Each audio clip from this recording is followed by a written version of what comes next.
Now, how about Piffle and Company? That wasn't your only experience in Canadian TV. You did what? Hey Taxi as well. Yeah, Piffle and Co., Hey Taxi, and Second Look were all CBC, done in the early 70s. Mulligan and I were the hosts, if you will, of those shows. And, it taught me a little bit about TV.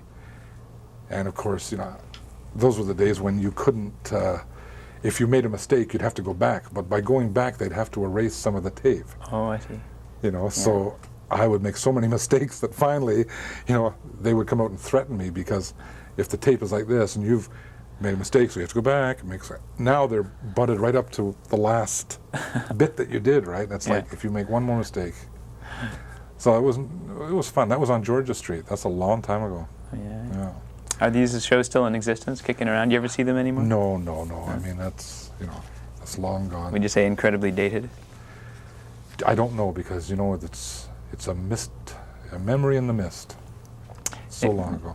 I understand it was from, as a matter of fact, the producer of the soon-to-be Dr. Bundolo's show, the Pandemonium medicine show. Yeah, the radio show was called Dr. Bundolo's Pandemonium medicine show. The TV show was changed to Dr. Bundolo. Okay.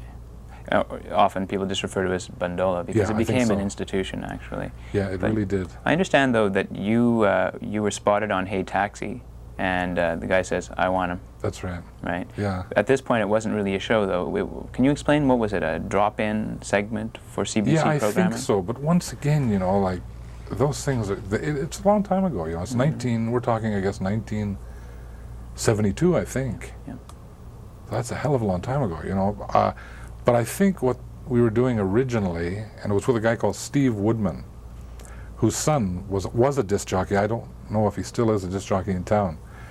But Steve Woodman is one of those guys that it's like going to school, acting alongside him.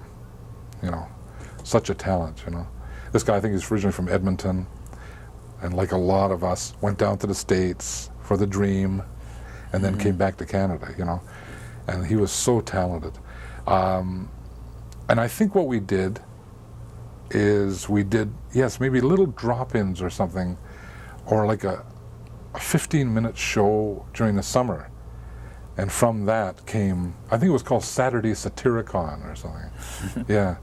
But the writer is really a genius. I mean, anybody who can write a half-hour show a week on such a consistent level, of comedy.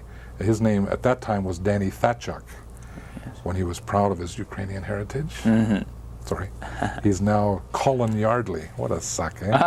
Colin Yard, jeez. You listening, Colin? I'm so glad I get to call him a suck on the air. It's wonderful. The power of television. We'll get him in. But the guy is a genius writer. I mean, just one man wrote that show, and for fans of that show, I think they would be shocked or surprised that one guy would, Of course, with Woodman and I, and then later Norm Groman, we would add things too when it was live or whatever, but, the 99.9% was written by Colin Yardley, so, And I've got the figures here. Over 300 original half-hour shows were done.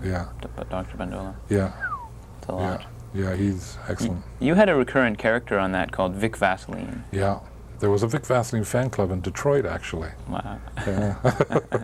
So it was really, really popular, We went to Edmonton and Calgary and different places, and, there'd be one show, 700 people, and they'd have to put a second show on that night, because so many people bought tickets. It was very, very popular, and I still say, and I said this, of course, after it was over, made this statement, and I still say that if I don't do anything better, I've already done it. Show was that good.